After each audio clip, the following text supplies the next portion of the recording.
Kejadian atau peristiwa yang sangat menyeramkan, peristiwa horor yang sangat mengerikan bagi Mbak Ayu dan kelima orang sahabatnya ketika berada di villa di puncak Bogor, yang dimana mereka mengalami sebuah peristiwa yang di luar nalar mereka sehingga membuat mereka ini menjadi trauma.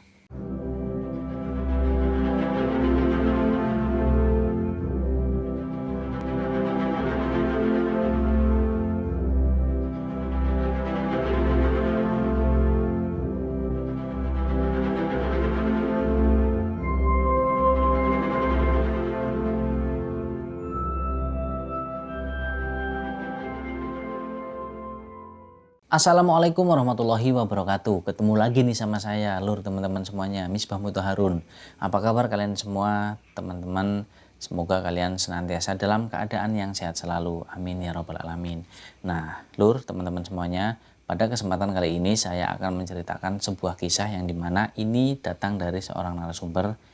Kalau cerita ini adalah kisah pengalaman pribadi dan ini adalah kisah nyata. Nah, jadi narasumber kita ini adalah namanya Ayu. Nah, Ayu ini adalah seorang mahasiswi. Nah, Ayu ini mengalami sebuah pengalaman mistis, horor, yang sangat mengerikan bersama kelima temannya pada saat si Ayu ini pergi ke salah satu villa yang berada di daerah Puncak Bogor. Nah, kalian penasaran kan pasti dengan ceritanya, lur teman-teman. Baiklah, nggak usah lama-lama lagi. Yuk langsung aja kita masuk ke dalam ceritanya. Kilau sinar matahari menyilaukan matanya si Ayu ketika saat itu si Ayu ini berada di dalam mobil dan dalam perjalanan menelusuri sepanjang perjalanan menuju ke Puncak Bogor. Nah, kemacetan itu terasa sekali pada saat dari Tol Ciawi menuju Puncak Bogor. Nah, di dalam mobil minibus tersebut itu ada Ayu dan beserta 5 orang teman atau sahabatnya ini. Nah, mereka itu akan menuju ke Puncak Bogor, menuju ke villa milik salah satu temannya Ayu. Nah, menerawang dari dalam, dari jendela kaca mobil, nah mereka ini ngobrol, ingat dengan percakapan mereka 2 hari yang lalu tentang mata kuliah statistik. Nah, mereka ini jadi berenam, Ayu bersama 5 sahabatnya. Nah, siapa aja nih nama-namanya? Saya kenalkan ya. Nah, jadi ada Lia, ada Ika, ada Tati, ada Cindy, ada Tias. Itu teman-temannya si Ayu. Nah, pada hari itu, hari Sabtu ceritanya, nah mereka itu merencanakan mereka akan menginap di villa tersebut. Nah, ceritanya hari itu, hari Sabtu, nah mereka itu berencana akan menginap di puncak di villa milik si Cindy. Nah, sepanjang perjalanan mereka itu mendengarkan lagu-lagu, ya lagu-lagu jadul lah ya, untuk nostalgia. Nah, ternyata ketika mendengar lagu yang disiarkan di radio, itu membuat si Ayu itu punya firasat bahwa bakalan terjadi sesuatu yang gak beres. Walaupun berharapnya sih jangan sampai. Ayu ini sampai berdoa di dalam hati, ya Allah mudah-mudahan nanti tidak akan terjadi sesuatu yang buruk. Tolong ya Allah lindungi kami. Nah, sampai berdoa seperti itu di dalam hati si Ayu ini. Nah, jadi mereka berenam itu adalah mahasiswa universitas yang berada di Jakarta. Nah, jadi mereka menuju puncak itu perjalanan dari Jakarta. Nah, kurang lebih perjalanannya itu sekitar 3 jam. Nah, setelah 3 jam perjalanan yang sangat membosankan menurut mereka, akhirnya mereka singkatnya pun nyampe di villa milik dari Cindy ini yang berada di Puncak Bogor. Tapi sebelum mobil itu memasuki villa milik Cindy, Cindy itu terlihat sedang berbicara sendiri. Jadi itu sepertinya villa tersebut itu udah ada yang datang dan menginap di situ. Nah, kemudian setelah sampai mereka semua pun turun dan keluar dari dalam mobil minibus yang mereka tumpangi. Kemudian Tante Iko, si Cindy memanggil nama seseorang dengan panggilan itu tadi, Tante Iko. Jadi Tante Iko ini adalah perempuan yang setiap hari menjaga dan merawat villa milik keluarganya Cindy. Seseorang yang berbadan subur atau ya mohon maaf agak sedikit gemuk, kemudian berlari-lari kecil menghampiri Cindy. Neng Cindy baru dateng neng, baru nyampe.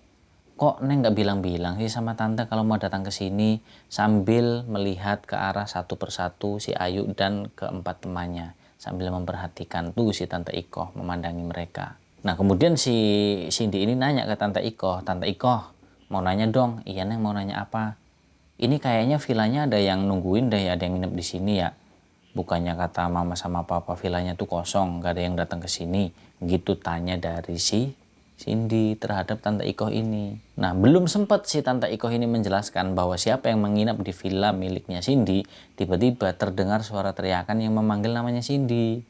Cindy, baru nyampe loh. Nah, begitu tanya dari suara perempuan yang teriak itu. Nah, ternyata perempuan yang berteriak memanggil namanya Cindy itu adalah sepupunya Cindy sendiri yang bernama Arum. Dan kebetulan si Arum ini baru-baru ini habis menikah dia.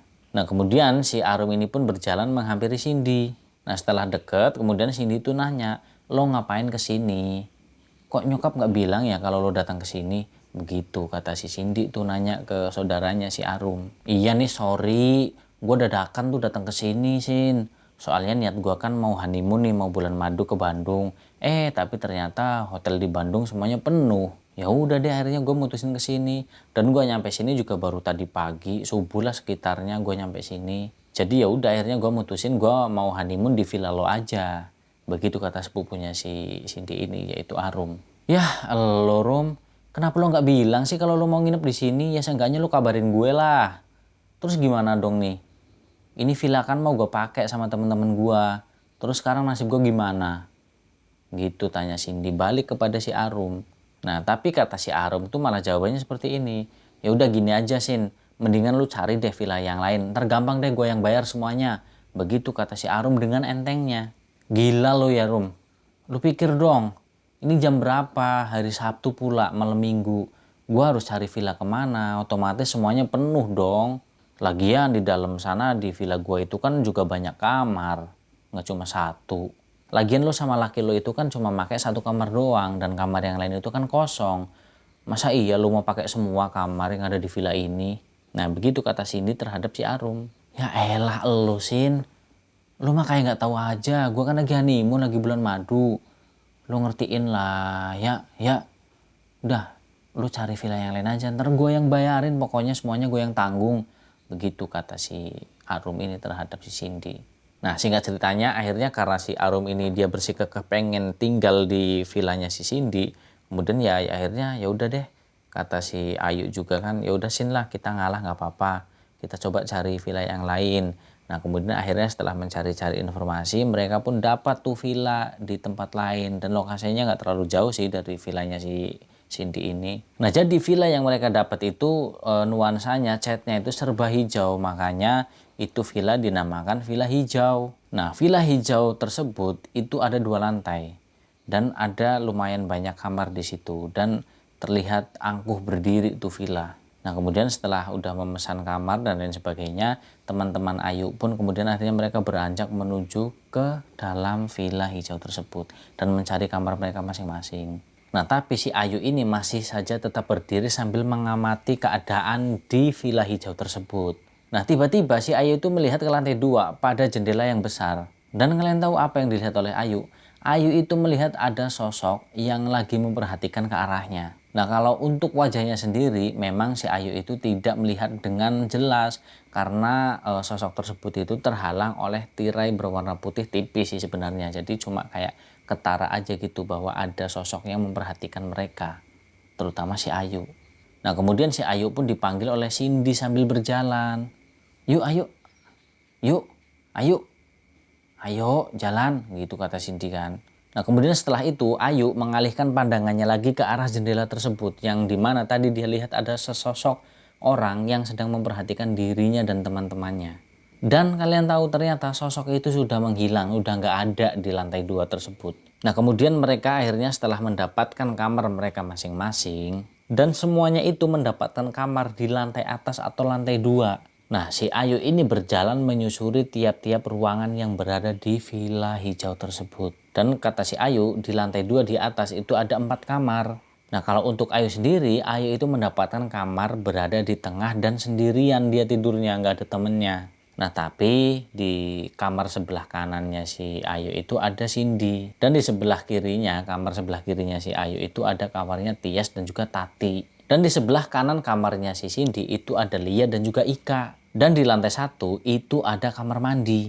Nah, kamar mandinya ini sendiri terletak di sebelah kamar kosong yang memang sudah tidak pernah ditempati. Nah, kemudian di lantai 1 itu ternyata ada ruangan. Nah, ruangan itu juga termasuk ruangan untuk makan dan juga ruangan untuk kumpul keluarga. Nah kemudian si Ayu ini pun berjalan menuju ke kamarnya Lia dan juga Ika. Nah kamar mereka berdua itu, kamarnya itu lumayan lebar dan dengan tirai berwarna putih tipis. Sehingga dari dalam kamar itu bisa melihat pemandangan yang berada di luar villa hijau tersebut. Nah pada saat itu si Ayu itu berdiri di lokasi tempat di mana dia lagi berhenti. Nah kemudian dia melihat ke bawah, dia melihat keluar. Ayu itu melihat masih ada minibus berwarna hitam yang dimana minibus itu yang mengangkut mereka berenam dari Jakarta menuju ke Bogor Puncak tuh villanya Cindy. Terus kemudian dari villanya Cindy menuju ke villa hijau tersebut. Nah itu dilihatnya masih ada di situ mobilnya dan aman-aman saja kata Ayu. Nah seketika si Ayu teringat dan dia sadar. Sadar tentang apa? Ternyata dia sadar ketika lokasi atau tempat di mana dia berdiri di villa hijau tersebut itu adalah lokasi atau tempat di mana ketika si Ayu ini baru datang melihat ada sosok yang memperhatikan dirinya dan itu persis di situ tempatnya, lokasinya. Dan tiba-tiba tengkuknya si Ayu itu jadi kayak ngerasa merinding dan ada angin lembut yang perlahan menyapu di leher belakangnya si Ayu. Nah itu dirasakan Ayu tuh kayak rasanya tuh kayak ada hembusan nafas yang ada di belakang dan sampai Ayu itu dia yakin kalau di belakangnya itu ada seseorang yang kayak sengaja itu meniup ini punggungnya si Ayu tersebut. Padahal saat itu si Ayu tahu dia sedang berada di dalam kamar sendirian, dia tidurnya sendirian di villa hijau tersebut. Nah kemudian akhirnya si Ayu pun segera bergegas meninggalkan tempat di mana dia berdiri. Kemudian dia keluar kamar mencari teman-temannya yang ternyata teman-temannya itu lagi berkumpul di area belakang villa hijau tersebut. Dan mereka semua berkumpul itu bersama dengan penjaga villa hijau itu. Dan kata Ayu nama dari penjaga villa tersebut itu namanya Mang Jajang. Nah mereka ini semua bercakap-cakap sampai pada akhirnya si Mang Jajang ini pun berpamitan untuk segera menyiapkan makanan untuk mereka, yaitu Ayu dan kelima temannya. Nah jadi mereka itu berada di saung di belakang rumah atau villa hijau tersebut. Nah mereka itu terlalu lama di situ tanpa mereka sadar ternyata terdengar kumandang adzan maghrib pada saat itu. Nah kemudian setelah Mang Jajang ini berpamitan untuk segera menyiapkan makan buat mereka, akhirnya mereka semua nih teman-temannya Ayu itu bersiap-siap masuk ke dalam villa dan ya bersiap untuk menjalankan sholat kewajiban. Kemudian setelah itu mereka makan. Nah saat itu Ayu dan Cindy mereka sudah berada di ruang atau tempat makan terlebih dahulu setelah mereka ini lebih dulu selesai mandi dan juga sholat. Nah di atas ruang makan atau di lantai 2 itu terdengar banyak suara langkah kaki. Karena lantai atas dari villa hijau tersebut itu lantainya terbuat dari bilah-bilah papan kayu yang tebal. Jadi sehingga ketika ada orang berjalan itu ya kedengeran. Nah Ayu dan Cindy ini lagi bercakap-cakap nih di ruang makan. Nah tiba-tiba mereka itu mendengar suara jeritan. Nah suara jeritan itu dibarengi dengan suara langkah kaki yang kayak orang lari dan kemudian turun ke bawah. Nah mereka semua teman-temannya si Ayu sama Cindy itu lari turun ke bawah. Mereka itu lari dari kamarnya Ika. Jadi Ika itu kan satu kamar sama Lia nih. Nah mereka semua teman-temannya itu lari dari kamar mereka berdua, Lia dan juga Ika. Nah otomatis dong Ayu dan Cindy itu mereka berdua saling memandang dan sambil terheran-heran. Karena tidak lama semua teman-temannya Ayu dan juga Cindy mereka itu tergopoh-gopoh menuruni tangga dan menuju ke tempat di mana si Ayu dan Cindy ini duduk, yaitu di tempat makan atau ruang makan. Nah otomatis si Ayu dan juga Cindy nanya dong, kenapa mereka kok bisa tiba-tiba kayak ketakutan seperti itu. Nah lalu Lia, Ika, Tias dan juga Tati, mereka berempat itu mereka saling bertatap-tatapan dan saling pandang. Jadi mereka berempat itu tidak mau menceritakan apa yang barusan terjadi di atas atau di lantai 2 itu. Mereka itu nggak mau menceritakan walaupun udah ditanya nih sama Ayu dan juga Cindy. Tapi justru malah Ika dan Tati ini malah mengajak si Ayu dan Cindy dan semua temannya itu ya udah yuk buruan makan. Udah lapar banget nih.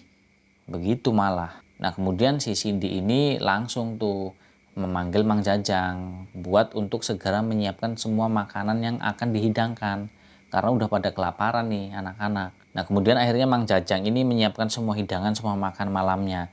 Nah setelah semua hidangan udah siap saji, mereka pun kemudian akhirnya makan dengan tidak banyak berbicara. Pokoknya mereka fokus makan. Nah, pada saat mereka ini lagi fokus makan, tiba-tiba si Ayu itu melihat sesuatu dari arah jendela yang dimana kebetulan jendela itu berada persis di hadapannya si Ayu. Nah, si Ayu kaget dong karena dari luar jendela si Ayu itu melihat ada seseorang yang sedang mengintip ke dalam ruangan tempat mereka makan tersebut. Nah, meskipun tidak terlihat begitu jelas, tapi si Ayu dia tahu dan dia yakin kalau sosok yang mengintip dari luar jendela itu adalah sosoknya perempuan dengan berambut yang sangat panjang dan mengenakan baju kayak daster berwarna putih. Itu Ayu yakin sosoknya seperti itu. Ya si Ayu nggak berani memandangnya itu lama, itu nggak berani. Dia udah kayak takut gitu loh. Ya maksudnya yang membuat si Ayu takut itu ya lagian siapa sih perempuan yang maksudnya iseng gitu loh. Dia kayak nggak punya kegiatan aja gitu, ngintip dari luar. Apa tujuannya? Ya otomatis pikirannya si Ayu, ini bukan manusia nih, ini hantu jangan-jangan kayak gitu. Makanya si Ayu ini takut. Nah jadi dalam rasa ketakutannya itu si Ayu menundukkan pandangannya, menundukkan makannya sambil dia fokus mengunyah makanan yang ada di dalam mulutnya. Nah tapi tiba-tiba makanan yang udah dikunyah nih tiba-tiba terasa hambar dan sangat susah untuk ditelan. Nah kemudian setelah selesai makan nih singkatnya, mereka ini memutuskan untuk langsung masuk ke dalam kamar mereka masing-masing dan untuk beristirahat tidur karena setelah seharian capek dalam perjalanan dari Jakarta menuju ke Puncak Bogor. Nah makanya mereka malam itu ya udah habis makan langsung tidurlah yuk. Gampang besok pagi lagi kita lanjutin aktivitas kita, begitu kata si Ayu. Nah, tidak lama kemudian saat si Ayu berada di dalam kamarnya, tiba-tiba dari luar kamar, dari luar jendela, karena memang kan langsung terhubung sama luar tuh. Ya, mereka itu termasuk si Ayu ada di lantai 2 kamarnya. Nah, tiba-tiba si Ayu itu mendengar suara anak ayam atau itik yang bersiap-siap. Nah, akhirnya si Ayu pun ya dia terjaga, nggak bisa tidur karena dia dengar suara anak ayam itik itu dia berisik. Jadi nggak bisa tidur. Nah tiba-tiba si Ayu itu ingat dengan perkataan neneknya yang manakala bahwasanya ketika di malam hari dan ketika malam itu sudah dipastikan bahwa tidak ada ayam ataupun anak ayam berada di situ tempat kita berada, itu tiba-tiba terdengar suara siap-siap iringan anak ayam atau itik. Itu berarti sebuah pertanda. Pertanda apa lur teman-teman? Pertanda bahwa ada sosok kuntilanak yang dekat dengan keberadaan kita pada saat itu. Nah, suara ciap-ciap anak ayam itu masih jelas terdengar di telinganya si Ayu. Dan ditambah lagi, si Ayu ini terkesima dengan semribit aroma harum bunga kamboja yang tiba-tiba datang tidak tahu dari mana asalnya. Dan karena si Ayu ini udah ingat dengan perkataan neneknya, tiba-tiba si Ayu ini langsung dia berkomat-kamit mulutnya membaca ayat kursi. Dan dia membacanya itu dengan suara yang lantang. Dengan harapan karena si Ayu suaranya lantang kemudian untuk bisa mengurangi rasa takutnya itu ketika mendengar suara itik dan juga aroma bunga kamboja. Karena Ayu udah yakin wah ini pasti fix ini kuntilanak nih deket di sini. Dia ingat apa yang dikatakan oleh neneknya. Nah kemudian tiba-tiba terdengar suara teriakan dan langkah-langkah kaki yang berada di luar kamarnya si Ayu. Nah secepatnya si Ayu ini langsung bangun dan membuka pintu kamarnya. Nah saat pintu kamar dibuka si Ayu ini udah melihat semua teman-temannya itu udah berlarian turun ke bawah. Nah sedangkan si Ayu yang memang sudah ketakutan dari tadi ya otomatis langsung dong mengikuti teman-temannya turun ke bawah. Nah ketika si Ayu ini sampai di bawah nih ke tempat di mana teman-temannya itu berkumpul. Nah semua teman-teman Ayu itu berbicara dengan nada yang keras dan cepat. Jadi semuanya itu saling berebut pengen menceritakan apa yang mereka alami pada saat itu. Nah jadi sehingga mereka itu saling berebutan. Jadi nggak jelas suaranya, cuma riuh doang. Nah tiba-tiba si Lia itu menangis pada saat itu. Dan dia juga sambil berkata bahwa katanya aku pengen pulang, aku pengen balik sekarang juga. Dan begitu pun dengan Tati. Nah sedangkan si Tias dan juga Ika, mereka berdua itu lebih meributkan tentang ketakutan mereka dan mencecar si Ayu ini dengan berbagai macam pertanyaan. Yang dimana pertanyaan yang mereka lontarkan ya tentu saja si Ayu nggak tahu. Ya karena pertanyaannya itu ya kenapa kok bisa seperti ini, kenapa ada keanehan-keanehan. Ya si Ayu otomatis nggak tahu ya karena Ayu juga baru pertama kali tinggal atau tidur di villa hijau tersebut. Nah akhirnya si Ayu ya mencoba untuk menenangkan mereka semua dan sambil berusaha untuk membuat mereka ini diam biar nggak berisik gitu loh, biar nggak kayak sepaneng gitu. Dan pada saat itu ketika mereka udah mulai tenang, nah di sini Ayu mulai tersadar. Tersadar tentang apa? Ternyata teman mereka itu ada yang kurang satu, yaitu siapa? Cindy. Cindy itu nggak ada di antara mereka. Nah jadi mereka itu hanya berlima, Ayu, Tias, Ika, Lia, dan juga Tati. Nah terus Cindy kemana? Nggak ada di situ di antara mereka. Nah tiba-tiba dari lantai 2 di atas, dari kamarnya si Cindy itu terdengar suara pintu kamarnya Cindy itu terbuka seperti dibanting dengan sangat keras. Der!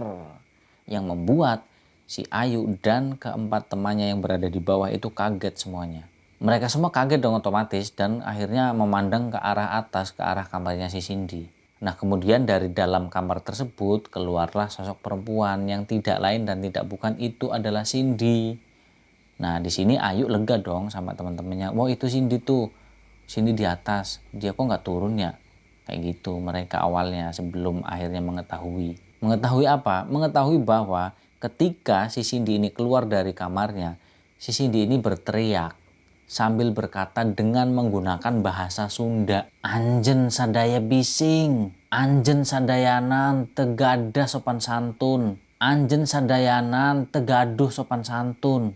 Jauh ti bumi kuring, upami hente kuring bakal kengingken anjen hanjakal. Yang artinya kalian semua itu berisik, kalian semua tidak punya sopan santun sama sekali. Sekarang pergi kalian semua dari rumahku. Kalau tidak, maka aku akan membuat kalian semua menyesal. Begitu teriak Cindy dengan bahasa Sunda. Ini mohon maaf ya kalau misalkan bahasa Sundanya kurang atau sangat buruk ya, karena memang saya tidak bisa berbahasa Sunda.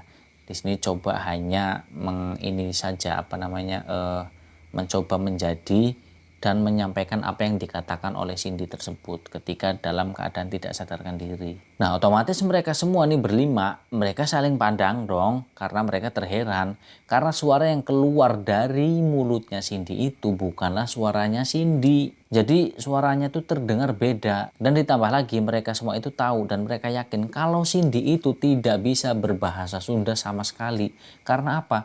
Karena Cindy itu asli orang Betawi Tulen. Jadi nggak bisa bahasa Sunda. Nah tapi di sini kok aneh. Cindy tuh teriak, suaranya beda, terus ngomong pakai bahasa Sunda. Ya akhirnya mereka mikir, wah udah nih fix, ini berarti bukan Cindy. Itu badannya doang, raganya doang Cindy, tapi dalamnya bukan Cindy. Cindy ini kerasukan, pasti kesurupan. Akhirnya yakin seperti itu mereka. Nah kemudian di tengah kekacauan itu yang sedang terjadi, tiba-tiba Mang Jajang masuk ke dalam rumah dan menerobos menuju ke arahnya Cindy yang berada di atas. Nah jadi ceritanya Mang Jajang itu menerobos masuk, kemudian menghampiri Cindy dan mencoba untuk mengeluarkan sosok yang bersemayam di dalam tubuhnya Cindy atau yang merasuki Cindy. Nah kemudian setelah ditangani oleh Mang Jajang, beberapa lama kemudian keadaan pun sudah mulai kembali agak tenang. Jadi si Cindy ini sudah mulai sadar kembali. Nah setelah semuanya kondusif, Cindy pun sadar, kemudian bisa diajak bicara. Kemudian akhirnya si Ayu sama teman-temannya ini yang berlima, mereka memutuskan sepakat untuk kembali pulang ke Jakarta malam itu juga. Nah kenapa mereka memutuskan sepakat untuk kembali pulang ke Jakarta pada malam itu juga? Ya karena mereka udah ngerasa takut, nggak nyaman, dan ditambah lagi ada ancaman ketika tadi sini kerasukan. Nah takutnya ancaman itu menjadi nyata dan itu akan berdampak bahaya untuk keselamatan mereka. Jadi ya lebih baik nggak apa-apalah malam ini nggak usah nginep di Bogor, nggak apa-apa, yang penting kita semua aman.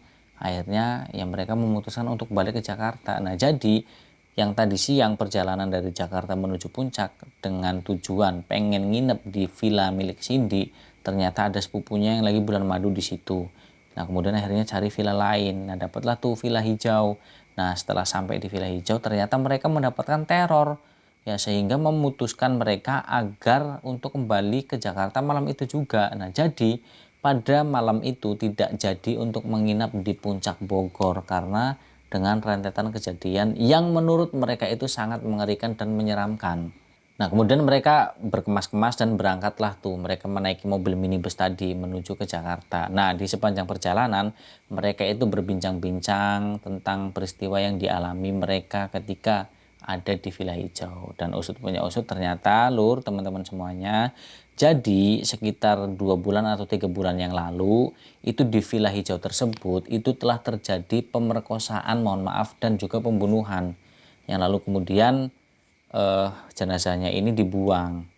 Nah, siapa pelakunya? Nah, pelakunya ini adalah orang tidak dikenal. Jadi ceritanya itu ada perempuan, kemudian mohon maaf, diperkosa di situ. Nah, akhirnya jenazahnya dibuang. Sebenarnya bukan di Villa Hijaunya, tapi di area Villa Hijau. Nah, sehingga mungkin eh, ya kayak banyak orang bilang misalkan arwah penasaran. Sebenarnya nggak ada yang namanya arwah penasaran. Nah, itu akhirnya si jin yang licik ini menyerupai sosok perempuan yang diperkosa itu dan jadi kuntilanak, sehingga meneror Ayu dan teman-temannya pada saat tinggal di Villa Hijau.